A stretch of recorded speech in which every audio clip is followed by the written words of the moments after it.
Welcome to Fantasy or Reality, the GPP. Whatever road you took to get here doesn't matter. What matters is you're here.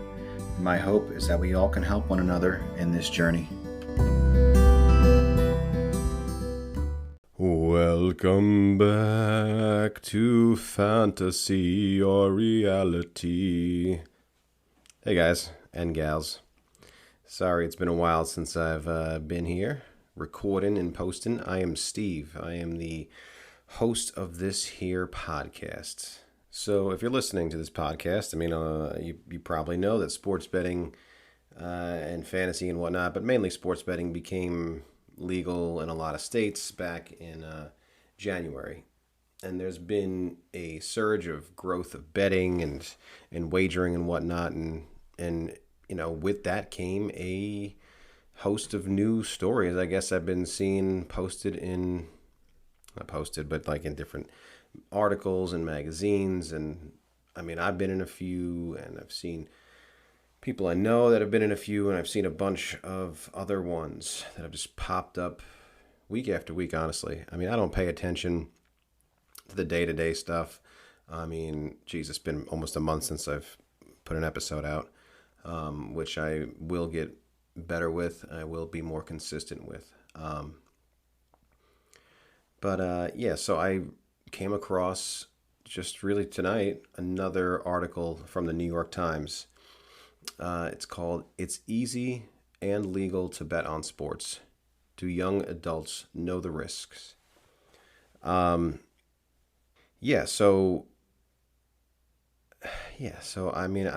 read through this article, and probably a mistake looking at the comments. Looking at comments is probably the worst thing you can do.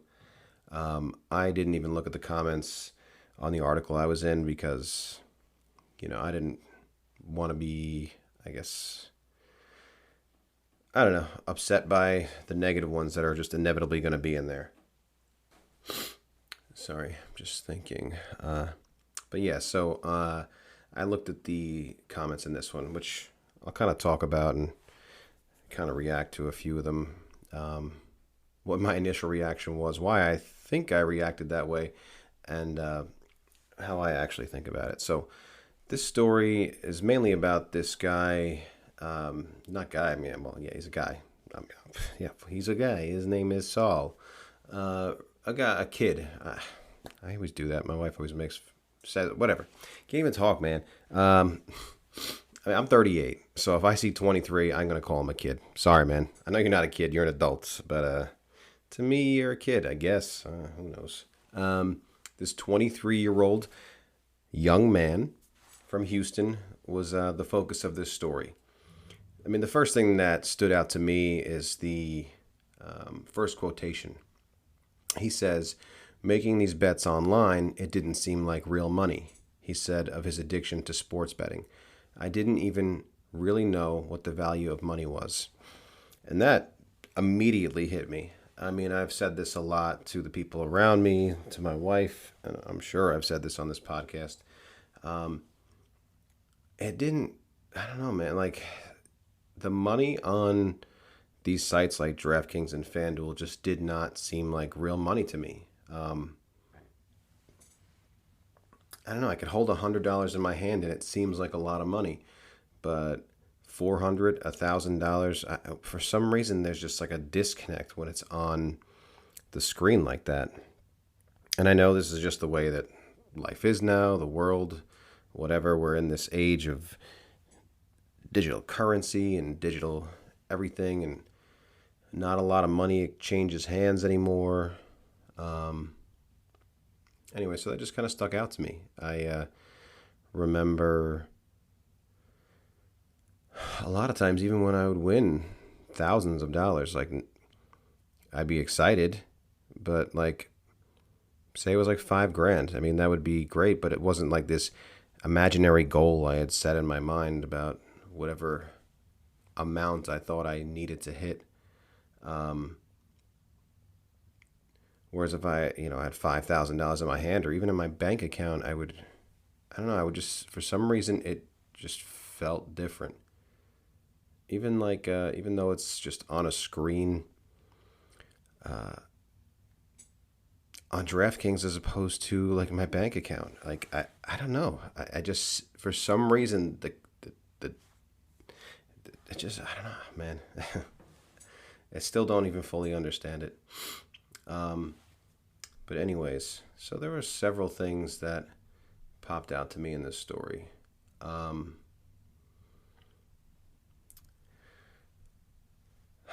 Let's see. I mean, this is one of the things that stuck out to me. According to collegegambling.org, a subgroup of the International Center for Responsible Gambling, 6% of college students in the United States have a serious gambling problem that can lead to psychological difficulties, unmanageable debt, and failing grades. The first thought I have or had when I read that was just thinking back to when I was in college. Now, I wasn't a gambler or a bettor back then, but to me, I mean, I don't see gambling addiction as any different than drug addiction. I think addiction is addiction. Some people can agree, some people can't agree, or may not agree. To me, that's just what it is. I mean, it felt the same, at least to me. Like, obviously, there were physical differences, like using heroin, cocaine, all that stuff. Had a lot more physically addictive qualities as opposed to a gambling addiction. But just reading that made me think back to when I was in college and how that just affected me in such a negative way. And there's a lot more than 6% of college students, I'm sure, that are affected by alcoholism and drug use, where it creates a lot of debt and failing grades. So, like, I can remember back to my last year in school. You know, this says it can lead to psychological difficulties, unmanageable debt, and failing grades. Psychological difficulties, for sure. I mean, I had a lot of stuff I was dealing with at the time, but the drug use getting out of hand obviously affected my mind state, my mood, how I felt, how I viewed myself. And of course, that's just going to affect the two other things. Unmanageable debt. I mean, I remember racking up probably close to $10,000 in credit card debt at that time, just taking cash advances to continue to go buying, at that time it was Coke, just over and over again, day after day. And it created a large amount of debt. And with that, created failing grades. I mean, I was doing very well in school at that point, or for a while. I mean, like, that was my third year at that school. I'd done a year at a community college before that. This was my junior year. And before this, I had like a mid threes, a 3.5 or somewhere along those lines. I can't remember, but I know I was doing very well in my classes. Even with like the previous 2 years where I was drinking occasionally. If you listen to this, like when I went to college, I had been clean for like 14 months and I relapsed just by drinking alcohol and smoking weed. And I was able to kind of just do that for the first 2 years, but then my third year, just so much ended up happening. And I ended up falling into a really deep coke addiction and creating a huge amount of debt, and my grades plummeted. I ended up dropping out of school, which was something that psychologically affected me for a while. It took me a long time to kind of get over the fact that, I was doing well in school and I quit because of this addiction problem that I've kind of dealt with through a lot of my life. And I mean, now I'm very happy for where I'm at now. And, I enjoy the job I do now as a truck driver. I do well with it.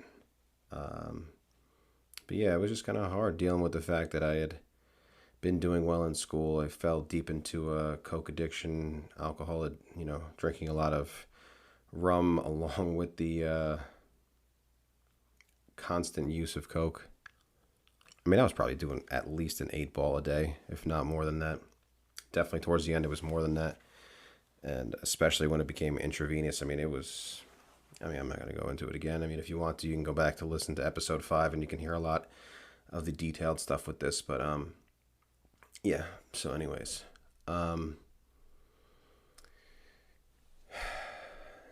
yeah. I mean, another thing, you can do it 24/7 from your phone. Um, yeah, you could do it 24/7. I mean, if there wasn't so much access to this on your phone, I mean, it's just going to become more and more difficult, especially for. I guess I got to stop saying this, especially this article is saying it. I just was about to say, especially for younger men. I mean, this affects everyone. I'm sure there are young women out there who gamble. There are people of all ages that gamble. I mean, there's some guys in my group that are, well, I mean, older than me, and they're just coming in and are sports bettors or whatever. I mean, like, to me, like, betting is betting. I get they're doing these stories on it because it's sports betting is the new thing. I mean, honestly, it's probably just to sell newspapers. I mean, it's kind of the feeling I got from the last store I did, was just to sell some newspapers. But it is what it is. I mean, if it's bringing attention to this, then I'm happy. But yeah, I mean, it's yeah, I don't know. So anyway, looking further, when people become addicted, the blame often falls on the individual rather than on an industry whose advertising and marketing, including bonuses and risk-free trials, are targeted to young men. More than half of adults surveyed by the National Council on Problem Gambling attributed gambling problems at least in part to moral weakness or lack of willpower, and fewer than half said they believed a medical or genetic condition played a role. Half of those surveyed said people with a gambling problem are to blame for their problems. I mean, I guess I kind of agree with the last part. People with a gambling problem are to blame for their own problems. I don't want to say that, like, what I mean by that is we have to take responsibility and realize, like, we got ourselves into this. Yes, this is an addiction. This is not, this is not just nothing. This is an addiction. But this is not just a lack of willpower or moral weakness. I mean, some of the, most kind and gracious people I've met in my life have been in these programs, or in these support groups. This is not a moral weakness. It's not a lack of willpower. You can't just will your way into stopping. I have tried that 1,000 times, and I know it's not about willpower. It's not about moral weakness. If it were about willpower and dealing with negative consequences, we'd all be able to stop. I mean, I'm really into my health and fitness right now, and I do very well with my diet and my training. I get up a half an hour earlier for work. I already have to be at work at 5 a.m., and I get up a half an hour early just to train 3-4 days a week. That's willpower, getting up. So there's definitely a difference between stuff in everyday life, I guess, or who knows? Do I even know what I'm talking about half the time? I don't know. I think I'm just talking about my life, my experience. But to me, yes, we make the first decision to start gambling. But a lot of us that have this compulsive nature with gambling, have a problem with gambling, you don't realize it until you're too far into it.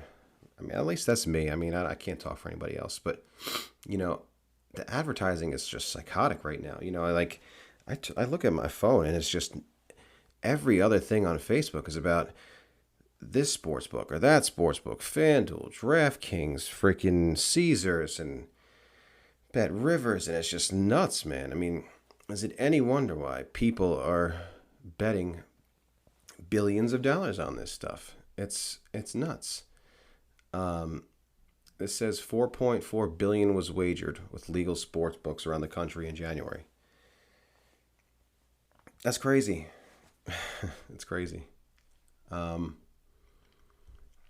Another the guy who was interviewed in this said it's just he's young, so I mean he's talking about what he sees in his life. So it's quoted here saying, "It's just so accepted, so acceptable. It makes it just so easy to get involved with," he said. "It's advertised as a normal part of being like a 20-year-old guy. Make some money, make some sports bets, make your fantasy team, whatever. It's just cool." And I've heard that from a lot of guys, even who've come through my workplace.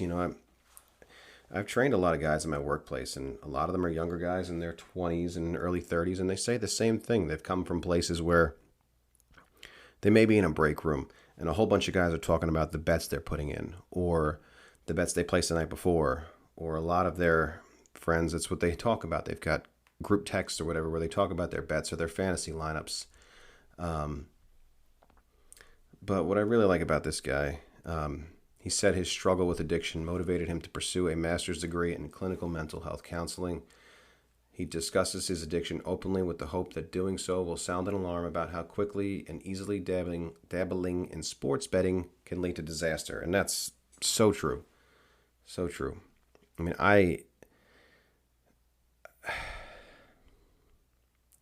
it became a disaster in my life. I mean, if you've listened to this, you already know a lot of what happened. But it became a disaster real quick the second time around. And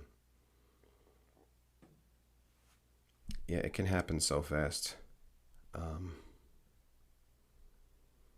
And especially with it being on, the 24/7 access, I don't know, it's just scary. Just like he says here, right here, I think that the industry of sports betting is definitely evolving, which is scary for the public. He said, "You're always clicks away from it anytime you want. It's out there 24/7. I don't think people are aware of how devastating the consequences will be." And that's true. So let's dive into these comments. All right. Let's see. I know there was a few in here that really set me off at first, and then I realized, why am I getting upset at this? I probably shouldn't have even read these at first, but it is what it is. Okay, here's one. Andrew from New York says, "Just like many things, the vast majority will be responsible and enjoy it. A small group will be irresponsible and create problems for everyone else." I don't think anyone's denying that the vast majority can be responsible with this and enjoy it. And I don't think this small group that are affected by it, I don't believe that we are irresponsible. I believe that this is an addiction that no one wants to have. No one wants to be addicted to anything. And we're not trying to create problems for anyone else. To me, I mean, at least in my opinion, I don't think this should be illegal. There are plenty of people who can do this safely and legally. My best friend can do this safely and legally. Legal. What? My God. My best friend John can do this. You can bet $10, and like many people, it's just part of their entertainment. They enjoy watching sports, and they can do that. But there are people who cannot, like myself. And, I don't think we're trying to create problems for everyone else. I mean, at least I can say I don't want this to be illegal because I have an issue with this. Just like I don't think alcohol or marijuana or a lot of other addictive substances, people should have the choice if they can use it safely and without problem. I think they should be able to do that. Let's read another one. Let's see. I'm not even going to filter. Okay. Americans have made the connection with drugs and alcohol, but they haven't made that connection yet for gambling. This is because the insurance industry doesn't want it to happen. Think of all the money they'd have to pay out for treatment. They say this goes for video game or food addiction, by the way. In other countries, the treatment for these addictions is covered. Not in America, though. There's still a huge stigma that it's all your fault. There's definitely a huge stigma, which is part of the reason why I do this podcast.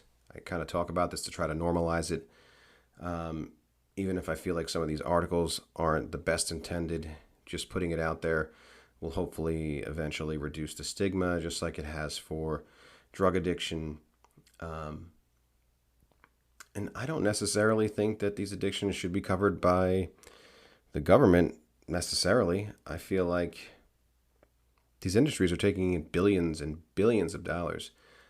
I don't think it's too much to ask that they set aside 1% to help those that have an issue. If it's supposed to be 1 or 2% that have problems with addiction for a product that they're selling, what's wrong about asking them to set aside some money for treatment for those who need help? $4.4 billion in 1 month. I mean, what is that? $44 million in 1 month. That would go a huge and long way with helping those that have a problem like this. Here's one that upset me at first. Let's see. Let's read through this. It's still seen as a moral failing. So he's quoting something that was in the article. It says, it's still seen as a moral failing rather than a medical disorder, Mr. White said. Americans have made the connection with drugs and alcohol, but they haven't made that connection for gambling. So then this person's response to that quote was, sorry, but it's not genetically or biologically preordained that you place a $20 bet on the Yankees every day with resulting damage to your wallet, and that doing so is no different than developing Parkinson's disease or a dental cavity. Gambling is a character issue, just like making bad diet choices or watching too much television or being lazy at work is a character issue and not a medical one. So what do you think my first response or first thought was? My first thought was, well, fuck you, dude. That was my first thought. But that's not the right thought to have. And why am I even letting some random comment even make me think that? They just obviously don't understand or have never dealt with addiction. And, that's their opinion. And I'm not saying they're even wrong for having that opinion. Anyone can feel however they want to feel. And I kind of also think that maybe, it's widely seen as a disease. And maybe for, the sake of comments like this and people that aren't accepting of the disease idea, I don't have an idea of what to call it differently or whatever. But it's addiction. Maybe it's not the same as Parkinson's disease, but a dental cavity, that's the result of bad choices of eating candy over and over again. I don't believe it's a character issue. I think, they say character defects in the programs that we're in. I don't know. I got upset at first when I read this comment, but it's all right. They can have their opinion. They can think what they want to think. There are some good comments in this, and there's some bad comments in this article. Here's one that I think this is one I liked. Let's read through it and see. Of course, the addictive part of sports betting isn't being addressed, just like OxyContin and tobacco. Making money, getting young people hooked, make money later off treating them and trying to get them to go clean. And those that die from their addiction, just roadkill on the boulevard of greed that the 1% has built for us. Selling something that a person doesn't want or need, but convincing them to do, getting them hooked on, and then coming back to spend money over and over again. That's American capitalism. Okay, that wasn't it. Let's read through these comments and see if I can find the one I was looking for.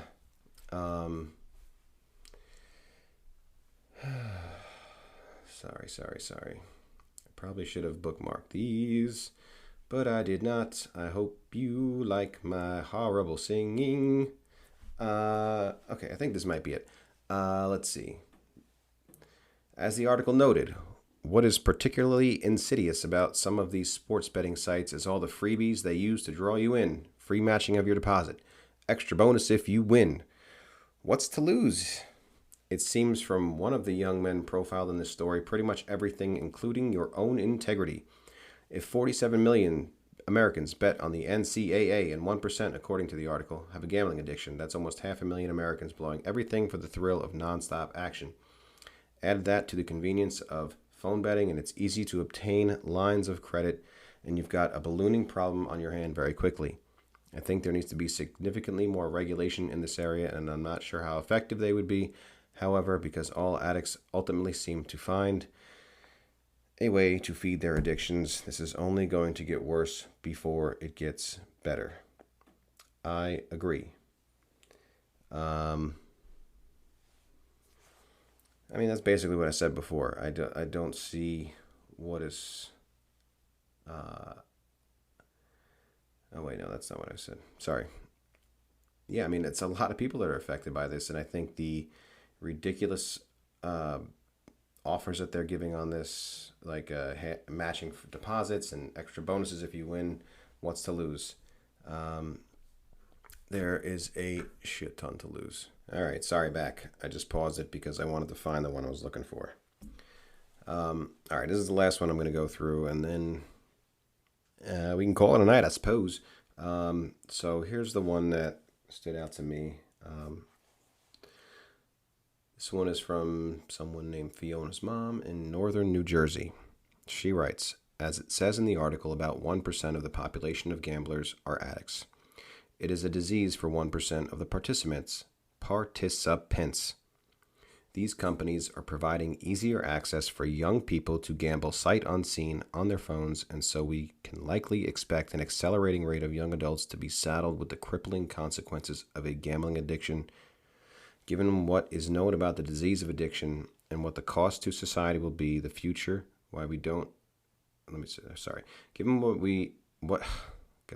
Given what is known about the disease of addiction and what the cost to society will be, the future, why don't we ask that, I don't know if there's some typos in here, that these for-profit corporations providing these services start contributing money to offset some of the costs that we know are coming to assist in the rehabilitation of the folks who succumb to this. God, I don't know why I can't read tonight.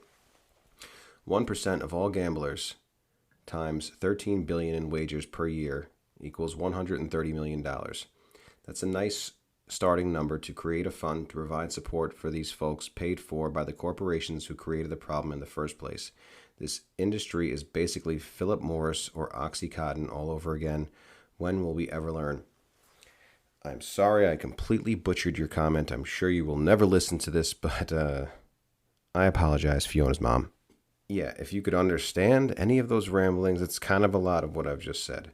She's saying that 1% of all gamblers times $13 billion in wages for the year is $130 million. I don't think that is just too much to ask for these corporations to set aside DraftKings, FanDuel, yes, you, and all these other sports books. Start setting aside some more money and some more help. And like they say, it's basically, like she says, it's basically Philip Morris or OxyContin all over again. I mean, it's, to me, yeah, they're different. It's cigarettes and OxyContin, but yeah, it's the same type of thing. It's being advertised like crazy. It's being pushed on people. It's going to create addicts and addictions, and the social cost is going to be crazy. And it's going to end up falling on the healthcare system at some point, with mental health counseling and addiction centers opening up, and I think they should be held accountable.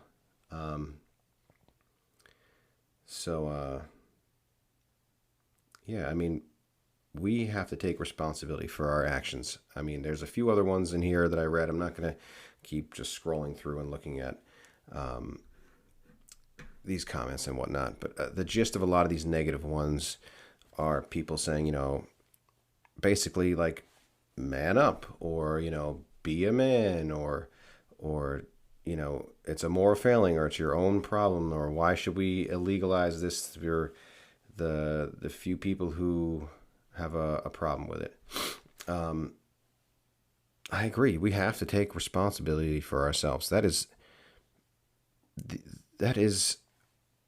the only way to move forward in recovery, is basically taking responsibility for your actions. Yes, you acknowledge that this is a disease or an addiction or whatever you want to call it. But you have to take responsibility for this. You have,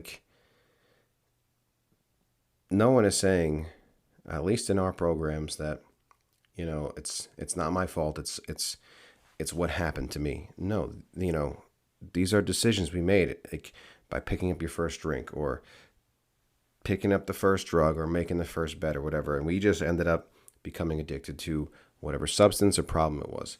And maybe they just don't fully understand addiction, or I mean, I can't even fault them, because especially with like betting and stuff like that, until I got into recovery, I didn't even see this as an addiction, which is why it's important to continue doing these stories and continue speaking out about it. Because, I don't care about throwing myself out there. I mean, I'm okay with it. I've come to terms with who I am, and I'm not ashamed of the fact that I've had addiction issues and have been a, gambling addict and a heroin addict and a coke addict and probably a list of 10 other things. So I'm comfortable with talking about this. And if anyone disagrees with me or thinks I'm wrong, I would be happy to talk with you and explain my side of things. I'm not trying to speak for anyone else. I'm just speaking for me and how I feel. And yeah, so I guess the moral of the story is don't read comments ever. It makes me, of course there are some good ones, there's some bad ones. I mean, just like looking at Facebook or whatever, I mean, that's the only thing I have. Like, some are good, some are bad. I mean, I think social media in general is just horrendous for society and for mental health, but that's a whole nother discussion and podcast or whatever you want to call it. But yeah, so I mean, there were some good things in here and some bad things. I'm happy I didn't read through the comments in mine. I probably could go through it now. I wouldn't really care. Honestly, I could care less what anybody else has to say or think about me at this point. I know who I am, and I am comfortable with who I am. And I'm also okay with the fact that some people don't fully understand addiction. Oh man, I don't even fully understand it. I've just accepted that this is obviously an issue I've had. I get it's hard sometimes for people to fully understand addiction if they haven't been through it or haven't had a family member go through it. I don't understand why you would feel the need to comment on a New York Times article. But I'm sure there are plenty of things I do and have done that people don't understand. But yeah, anyways.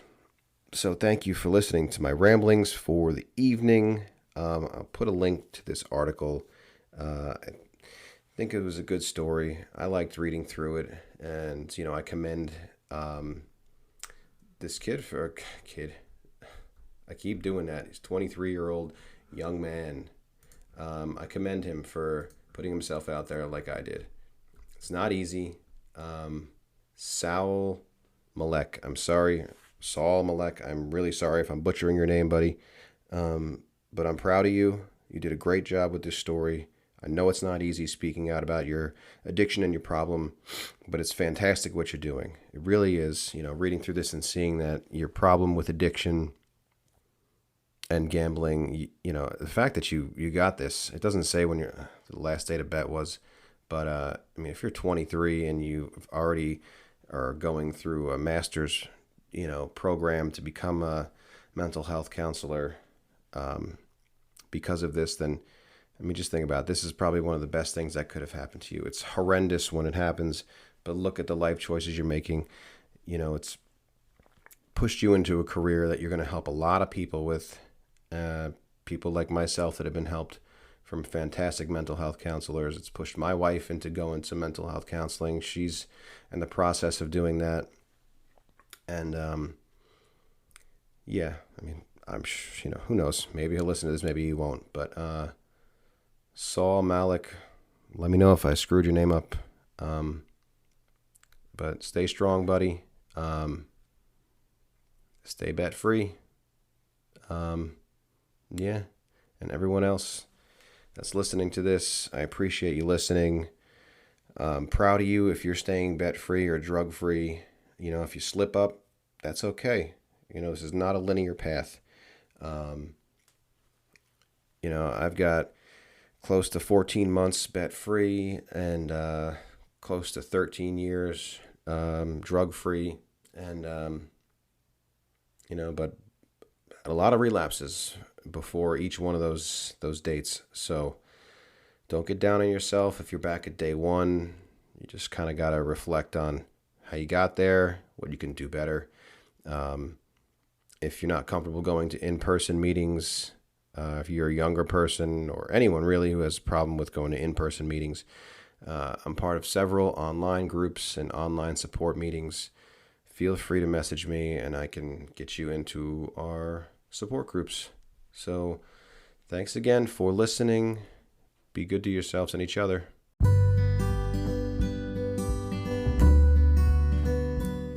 Here's where to get help. You can call or text 1-800-522-4700. That's the National Council on Problem Gambling. Or you could call 1-800-GAMBLER, 1-800-426-2537. This is where I found the link to my therapist through my local counselor. And then also, we cannot forget our affected others. My wife goes to Gam-Anon every week, and it's been a huge help to her. So anyone in your life who you feel like needs help or you've affected through your gambling, you can go to gamanon.org, GAM-ANON.org. The number is 718-352-1671.